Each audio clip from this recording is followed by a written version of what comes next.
China, Singapore, Hong Kong, and Taiwan, and Korea. So we've quite a large footprint. In saying that, although it sounds like a big regional stretch, in region we only have about 4,500 people.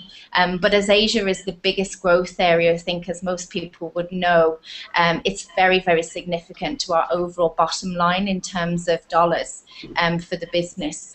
So it's really, really important for us that we develop our talent at every level. We do that in a number of different ways.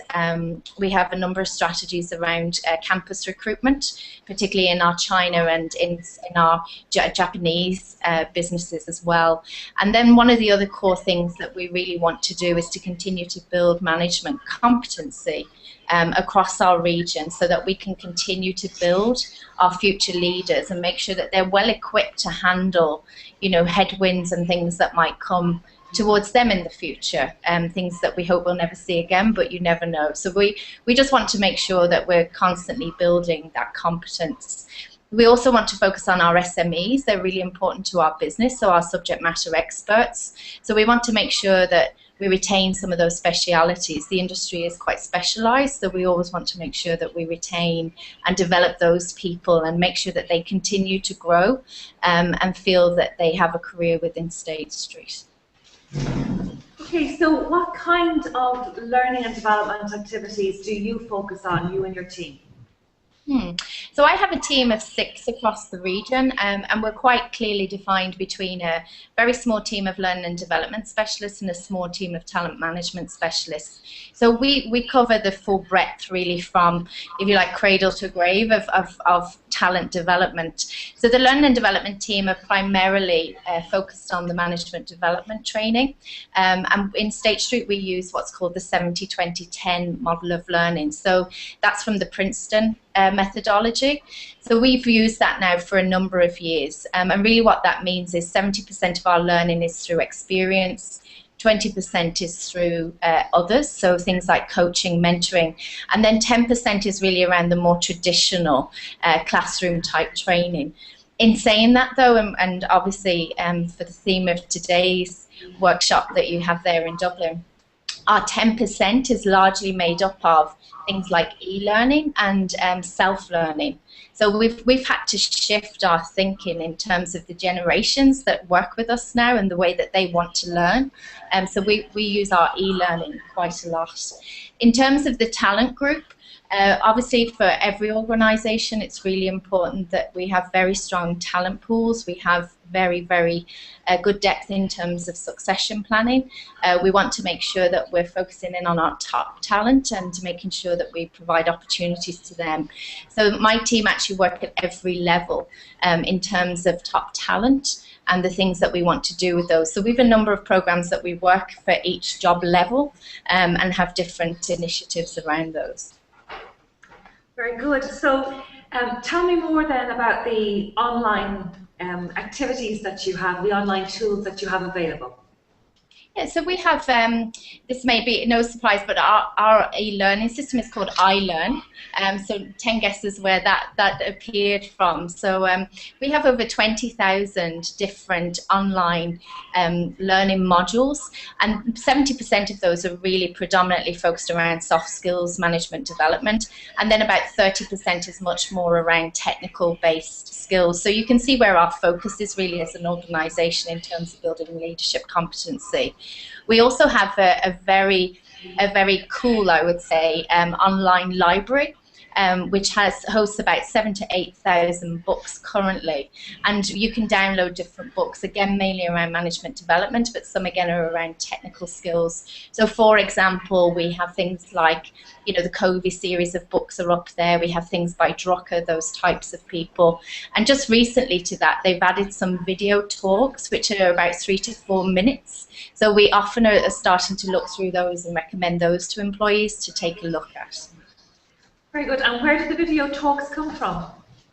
So the video talks come from people, it's a little bit like TED, which I know we'll talk later, but these are just 3 to 4 minute snippets from, management gurus talking about, for example, things like coaching or delegation, and they're very, very quick snapshots. And even the 7 habits of highly effective people has been put into these small video talks. So you can, instead of reading the book, and obviously to attract our younger generations to learning, they can just sit at their desk in a couple of minutes, just watch what Habit 1 is about, what's Habit 2 about, and then if they're interested, they can then download the book. So we found that really, really effective. And the actual library itself, you can download onto your mobile devices, so you don't necessarily have to be in work to actually read the book. So you can download it onto your iPad, you can download it onto your iPhone, your Samsung, whatever you have. So we found that that's been really, really effective in trying to help people to continue to engage in learning activities. And you have mentioned twice there about the people logging on from home and the young generation and people wanting to learn through videos. And I know when we were discussing previously, you were talking about that and the generation thing and how people like to learn. So, I mean, for us, I mean, we have, I actually just checked the stats today because I knew I would be presenting on this my evening. So actually in Asia Pacific, remembering we've got a population of just over 4,000, we've had over 5,000 online modules completed up to the end of May, and predominantly 2/3 of that was actually completed by our workforce in China, which has an average age of about 21, and we actually saw a huge spike. So 2/3 of those courses have been completed by them, and I would say maybe 1/3 of that was with direction, and the other 1/3 is through self, wanting to improve themselves, wanting to learn, and actually having access to such a tool. It sounds to me like you are at the cutting edge of what is happening globally with the type of people that you're looking after, with the very fact that the Asia Pacific region is such a growth area, and also that your population has such a young average age. Yes, yeah. I mean, when we look across the demographic, obviously in Australia, our actual ages are different. Obviously, our operations in Hangzhou, which is about 2 hours north of Shanghai, we've recruited from campus recruitment, very, very young workforce, very dynamic, eager to learn, and really we can't keep up with them, I would say, Rachel, but we're trying to, but they are just so eager to learn. So they're a great example for the rest of the globe how to use these things, and we often, as we're introducing something new, we'll pilot it with one of those groups just to see, what is the appetite, what's the learning, what's the speed of transfer of that learning, and we learn a lot from them. So they have great, great energy for this stuff. Very good. And how do you manage the diversity of languages, the different time zones, the different cultures? So I mean, on our iLearn system, which is our e-learning suite, and also on our books library, our books 24/7 as it's called, we have a number of different modules are translated into a number of different languages. So, for example, China is the challenge because there's different dialect in different parts of China. So we've had those translated into simple Chinese so that there's some sort of common language. We have them translated into Japanese. And so on, and also our books, generally where we have something that's such a popular book like COVID 7 Habits, we'll purchase the translations to make sure that other languages can learn them. There are some nuances around that. Some of the words don't translate directly, so we do kind of add a little bit of caution around some things and try to make sure that we're ahead of that, to make sure that we're recommending books that really do translate and that the meaning, particularly around management competency, comes through. Very good. I'm seeing some questions over here, Michelle, so I'm going to move to those. The first one there is from, but what organisations do you benchmark your L&D activities against globally? Well, through globally, I suppose we benchmark ourselves with the other Fortune 500 companies and what they're doing and what they're trying to do. And obviously, financial services, as some of you may know in the audience, and I think economy-wise in Ireland, has definitely took a hit over the last number of years. So I think at the same time it's given talent management, learning and development consultants an opportunity just to take a step back and think about how can we be more creative about what we do, consider things around the generations that are now entering into our workforce, and try to make sure that we're just constantly ahead of that and building that through.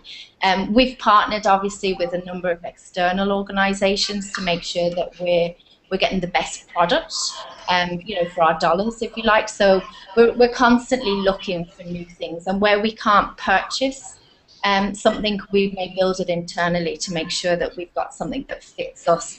And when that happens, that becomes very, very much a global offering. And that actually kind of feeds into the next question.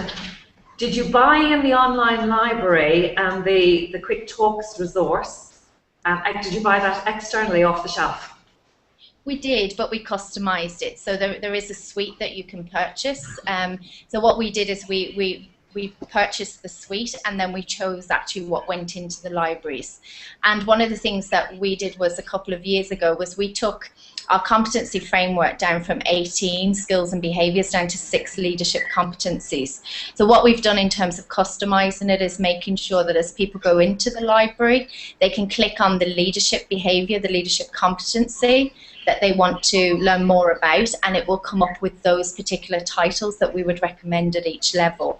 So we've had to do some customization around that, but I think we've come over that curve. You know, it took a number of months to implement that as we implemented a new competency framework, but I think that's worked really well. Yes, 18 competencies does sound like an awful lot for everybody to cope with. I presume they were subdivided in some way. Okay, another question in there. Are there open source contributions to your learning library and learning modules? And I think that probably feeds into what we were discussing earlier on with crowdsourcing your training. So do you allow open source contributions, or does the content that you make available to people, does it come from a central control source? More of a central control source, yeah, I would say. And I think that, you know, works well for us. That doesn't mean that we won't go in another direction in the future. We've gone through a lot of change over the last 3 to 5 years. So I think we're coming to a point now where we're ready to kind of make another shift and make another change in terms of innovation around these. So we may see that as another opportunity. Very good. Okay. Another question. How do you manage how do you measure the transfer of learning into the workplace? And in fact, that feeds into a kind of a greater question that I was going to ask you around how do you monitor what's happening, how do you evaluate your L&D interventions from the full blend. Obviously, the ones that you deliver online, it's easy to produce statistics around those. The ones that are blended into the face-to-face and so on, how do you monitor and evaluate all that stuff? Yeah, so I think like most organisations, as you said, the e-learning is very easy to evaluate because as somebody completes the e-learning module, you can have an automatic pop-up, you know, first level evaluation completed. We do try to go to another level of that and try to go to at least level 2 in terms of e-learning and also in terms of our books library. In terms of our management development programs, we have heavy investment into those. So they're a blend of internal delivery, some external vendors. We build 360s into those. We build coaching into those. And we also build some of our e-learning modules. So we tend to evaluate that on a number of different levels because obviously there's a monetary investment in those. So what we try to do obviously is try to go as close as we can to level 4 in terms of evaluation. I think as I've spoken to you before, like many organizations, we find it really, really difficult to get to level 5 in terms of Jack Phillips methodology. But certainly I feel by going to level 3 and level 4, we're at least showing to the organization that even when, you know, there are times where budgets are tight, that this is still something that we really, really have to invest in. So I would say that that's where we sit. And then because our model of learning is very much around 70% learning from experience and 20% from others, we use many interventions in terms of things like job rotation, job shadowing. We use different mobility type roles for people to move into. We offer them different experiences. So we tend to outline those with the manager up front to say, if this person undertakes this initiative, what do you want them to learn? You know, what will be different at the end of this? And then we evaluate from that once something is completed. We obviously have our mentoring program, which we evaluate at many, many different touch points. Yes, so from what you've said, you're building things very closely in to link them into a performance management system, whatever name you give to that in State Street. But you've also mentioned there the mentoring program. Can you tell us more about the mentoring program? Yeah, so I mean, I've been with State Street 5 years, and as I entered in, there was a global project was just beginning to look at providing mentoring opportunities to all employees. As I came in 2008, what we found was that we had about 18 or 19 programs globally of what we knew about, and they all had different entry requirements. They all had, different lengths of time, and actually they were, if you like, taking out quite a large piece of our population. So you had to be really a first-line manager to be mentored. So we found, we really want to open this up to everybody. So we worked with the organisation to say, look, what do we want this to look like in a couple of years' time? And this was really to shift the culture so that anybody could sit at their desk, search for a mentor, connect with somebody anywhere in the world, and set up their own mentoring relationships. So we partnered with an organisation who I think some of your audience may have partnered with as well. And what we've done now is we have an online mentoring tool. So people can complete their profiles, they can search for a mentor, or a mentor can search for a mentee as well. So we're shifting the culture that you don't have to be somebody in senior leadership to be a mentor. And you can search for a mentee as well. So we're trying to do a bit of reverse mentoring with that program. So what we have now currently, we did some pilots around end of 2010, and then we launched that out to the organisation completely in 2011. So again today, I knew I was coming here today, so I did a double check on where we are in terms of statistics. And we have just over, it's about 2/3 of our organisation now are actually registered on our online mentoring tool. And then to some of your points earlier, Rachel, around how do we deal then with language, we actually won an innovation award with that organisation that we partnered with, because we were the first of their clients to actually translate the system into a number of different languages. So again, we translated it into simple Chinese, into Japanese, Italian, German, Spanish, and French. So we invested heavily to do that and work with the external organisation to make it fit our purpose. So now when people go in, they can click on the flag for their country, and that automatically turns the whole system into their language, and all the materials that go with it and guides are automatically changed into that language. So we're pretty proud of that. And I think, 2010, did employees in China engage in mentoring? No, they didn't. It's not culturally something that people would do. Same with our Japanese employees. Now I think we're making a very, very big shift there. And actually for Asia Pacific, we did some statistics last year and we were probably at 2%. And actually up to the end of May this year, we've shifted to 14.2%. So we're steadily climbing in terms of shifting that culture here in Asia Pacific. Very good.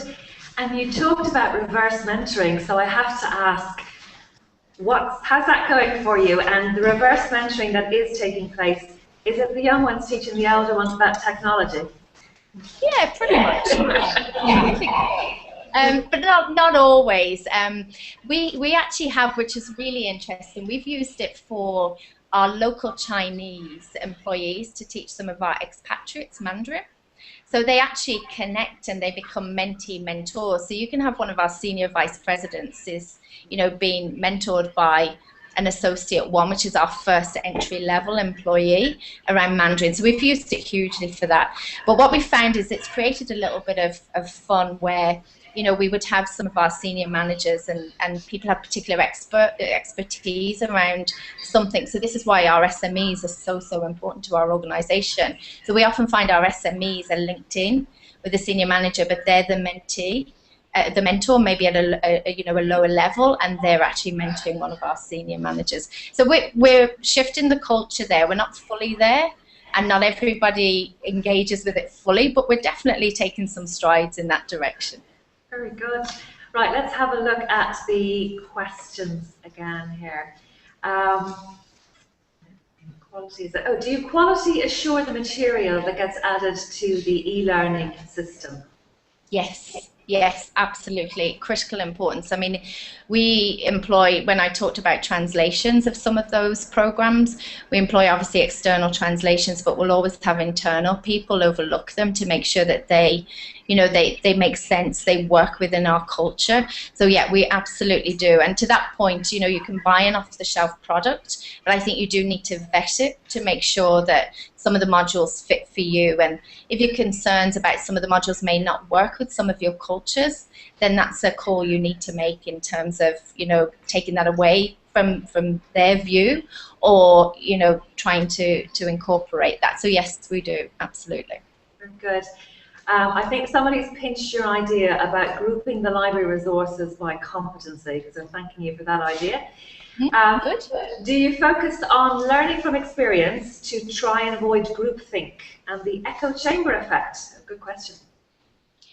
No, I think what we've experienced as an organisation, and I think other organisations like ours may have, is that we've built organisations based obviously on, you know, technical expertise, and sometimes people, you know, are promoted through technical expertise, and then the management piece comes afterwards because suddenly they have a team and different things. So what we've found is that, you know, part of some of our gaps as an organisation is that some of our managers, you know, even from our junior level, may not have given them the experiences. We've moved to centres of expertise, so they may be not getting that full rounded experience of how everything connects together. So that's really why we have shifted the focus to 70% experience, because we want people, although we're in that type of model now around centres of expertise, which is hugely efficient, we still want people to know where these things come from, why they're important, and to help them in the future to maybe move their roles and grow their careers. So if they're a fund accountant at the moment, they may want to move to custody in the future. That was a very easy career path in the past.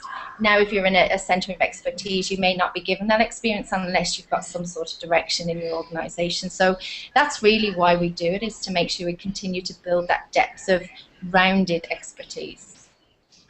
That actually links very well to the next question. How do you drive the learning agenda to ensure it supports the business? So it's that more strategic overview.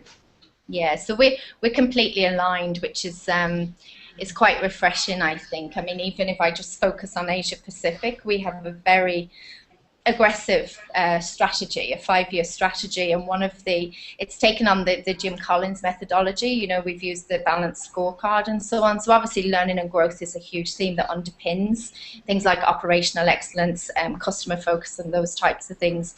So we are completely aligned. There's nothing really that we're doing at the moment in the region that sits outside of that strategy. So everything is moving towards the strategy, and we use our balanced scorecard then to check in on our progress. Okay, very good. Right, moving down to more technical issues. I know you use Facebook as well for L&D, so can you tell us a little bit about that? Yeah, so it's an internal version of Facebook / LinkedIn. So again, the organisation had explored, I think like many organisations, how are we going to incorporate social media into our day-to-day work? You know, people post out on these media platforms, but how do we do that internally? So we've actually built our own, it's Facebook / LinkedIn. So you can set up your profile, you can chat to people, there's different communities are set up, so very similar to what you would do on, say, LinkedIn. You like a particular group, you then become part of that group, you can post questions. So what we're using that for is obviously to connect people, but also so people can just share knowledge. It sounds quite simple, but we see it every day in Facebook and LinkedIn. People are just asking each other questions without having to recreate the wheel. So we're finding that really, really effective. And we're using that for a number of things. I mean, even in our learning and development initiatives, we use some of our senior managers to do live chats through that. So, you know, people across the region can just type in questions like we are today and ask them live, you know, how do I do this? What do you think of this? How did you as a manager, you know, how are you successful? So we're using that platform extensively at the moment internally. Very good, very good. And you use it for operational things as well, don't you? It's not purely for L&D. Yeah, absolutely. Yeah, I mean, it really is an organisational tool, so everybody can use it. I mean, obviously for us as a talent management, learning and development group, it's a perfect platform to get our message out. But all of our business units use it for, you know, critical business strategy, transformation, lean efforts, all of those different things. Okay. And moving on, I know I'm a huge TED fan, and I think you're a huge TED fan as well. So I hope everybody knows about TED. Yeah, so yeah, I mean, to me, this is one of the most exciting things. So you may have to relax me a little bit because I'm still a bit excited about the whole thing. State Street partnered with TED about 3 months ago, and we've just had a phenomenal response. And the way that we've launched TED across the globe is that we've had live video streams in every office, and people can just come in, they can sit down, they can watch a TED talk, and we promote it in advance. We let them know, so on the 13th of June, between this hour and this hour, this is what's streaming on TED. So we've had an absolutely phenomenal response to TED, and what we've started to look at now, and what we've been piloting actually over the last couple of weeks, is playing some TED Talks which are specific. Obviously, I mean, most TED Talks are around leadership or innovation. So we're picking some TED Talks, we're playing them to kind of small learning groups or circles, and then we're using our senior leaders to actually ask questions and answer questions about, how does this apply to you? So, something like, you don't have to be a leader to start a following. There's a great TED Talk on that. One person gets up and then there's a whole load of people dancing in a field. So we've used that one recently to say, do you actually need the title of a manager or leader to be a leader? No, you don't. Everybody's a leader. So it's been an interesting phenomenon, and we've been using things like Brené Brown's TED Talk on vulnerability, particularly with some of our kind of vice president level, just to help them understand that part of being a good leader is self-reflection and sometimes putting your vulnerability on the line, and we've had a really, really good response to that. So it's early days. What I've seen so far is phenomenal, and I'm just really looking forward to how we continue to kind of build those messages through TED. Very good. And from when we were chatting about this beforehand, you streamed the video in a conference room or something similar, and then a local manager would facilitate a post-video discussion about the topic, and that's how you blend the two in and help the transfer of learning across. Is that right? Yeah, absolutely. So we're using it as an organisation. We're streaming it in conference rooms, and people can, just come in the way you are today, just walk in, sit down, watch TED. And then what we wanted to do is to channel some of those messages. So we've been using it exactly the way you've just mentioned, Rachel, by using some of our senior leaders to have some kind of Q&A after the TED Talk. And that, of course, helps the whole collaborative learning piece, because if people are learning about it together across different functions, across different management levels and so on, it helps embed it much more into the culture of the organisation and helps that transfer of learning. Yeah, yeah. Okay, I think that's the kind of the end of the direct questions that I had for you. I'm just going to go through to one of the ones that are coming in. Anybody else wants to tap in more questions, absolutely feel free. How did you get IT security buy-in for promoting social media use and other guidelines for its use in place?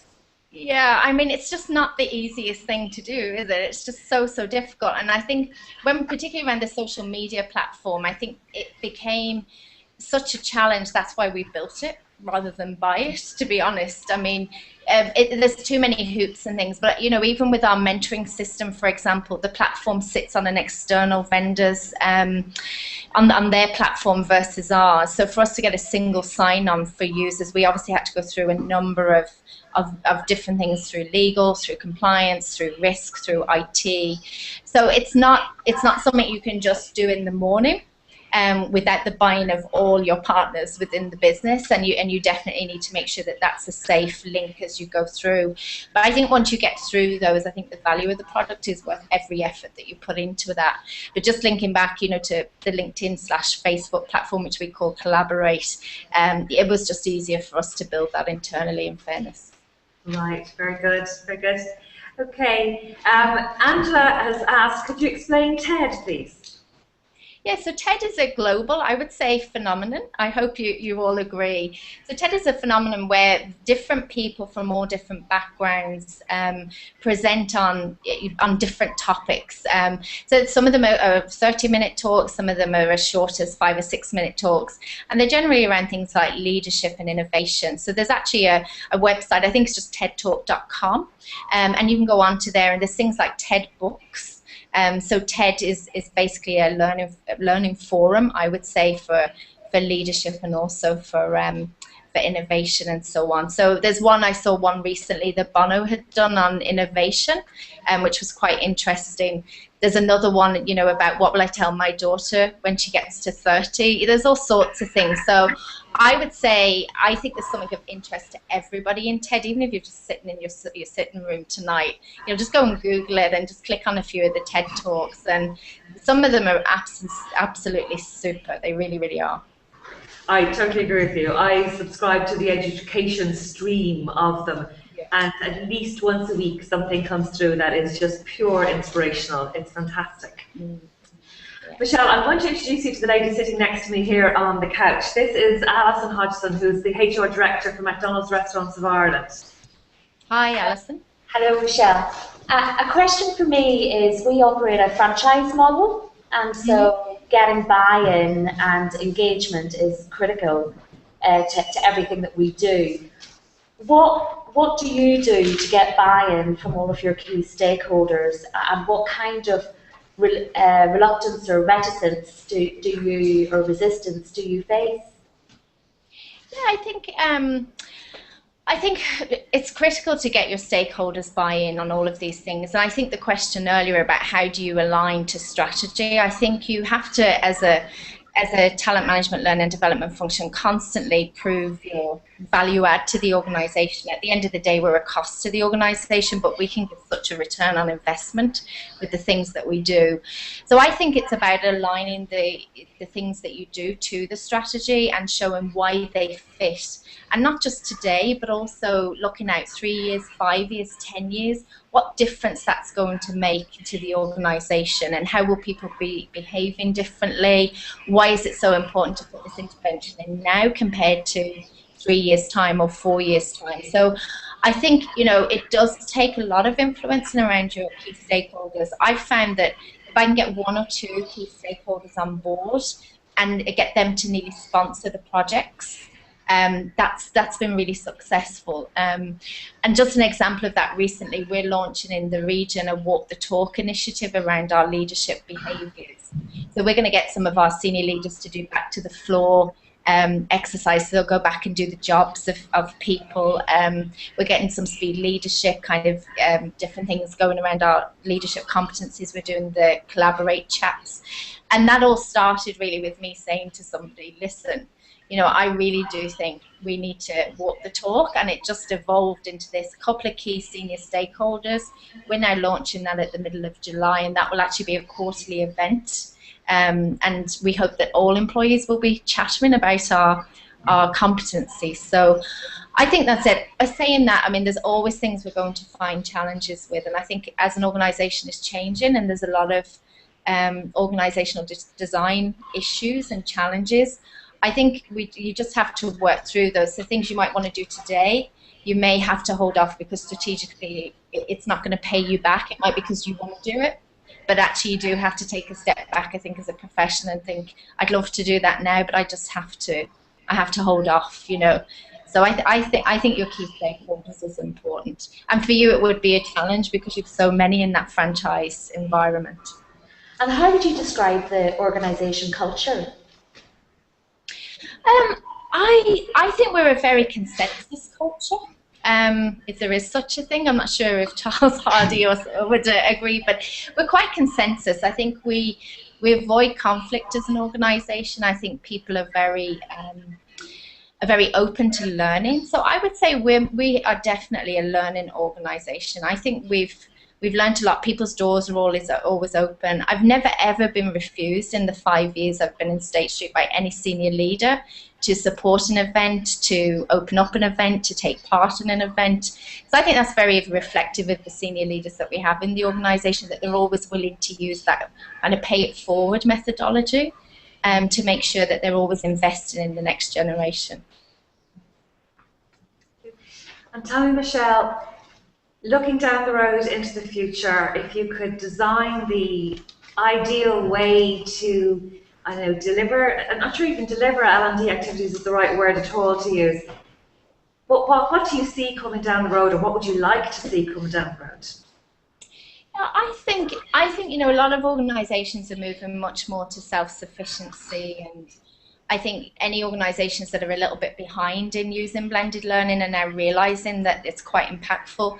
And I do think that that's because of our generation coming into our workforce, and obviously then we've got an ageing workforce as well that we also still need to, I think, have development interventions to still help them manage some of those things. So I think for me, ideally, I think I'd like to continue to see a blended approach. I'd hate to think that we would move to a point in time where we would never ever have a learning and development consultant face-to-face with people. And I think from the talent management perspective, I think you can get your processes sharpened up through technology, but I think there's nothing better than the quality of a conversation about talent and what that means for the future. And I don't think any technology can take that away. And that can be a virtual conversation. It can be like we're having today, but I think it's just so important from a consultant's perspective to still have that conversation.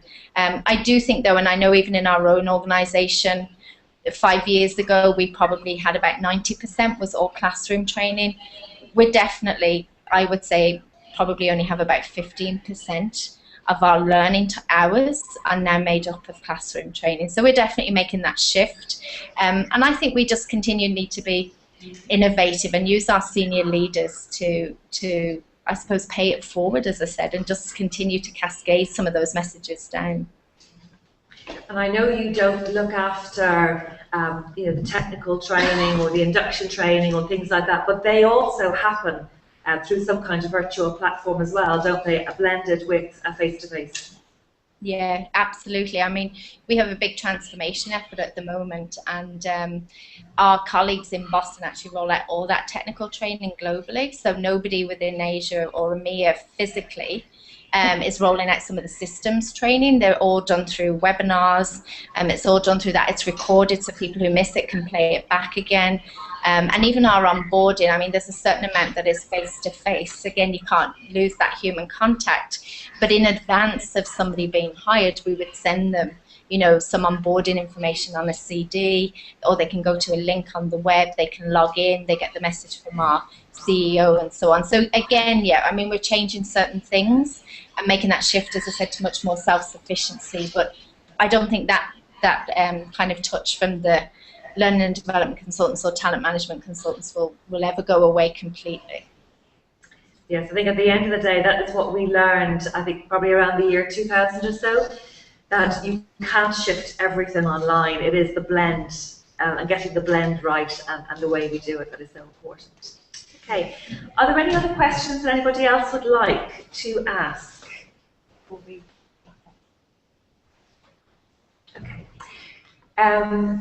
Thank you so much, Michelle, for giving us your time. I can see it's dark over there now, and it's gotten darker as we've been talking. So I'm sure it's time for dinner or something like that. So thank you so much, and I'll talk to you again soon. Thanks a lot. No problem. Thank you for having me.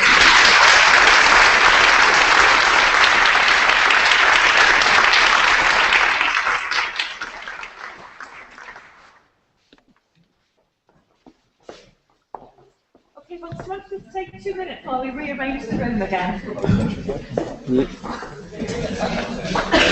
Okay, I'm going to finish it up now, okay, Michelle?